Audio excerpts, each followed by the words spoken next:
Hello, my friends. If you have a cough that will not go away, a stubborn cough, you can make this homemade cough syrup.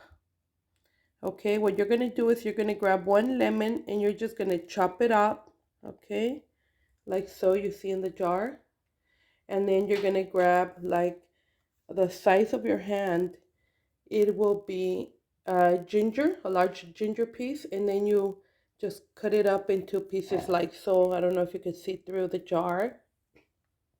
Okay, you chop everything up, you put it in the jar, and then you just grab some raw and unfiltered honey,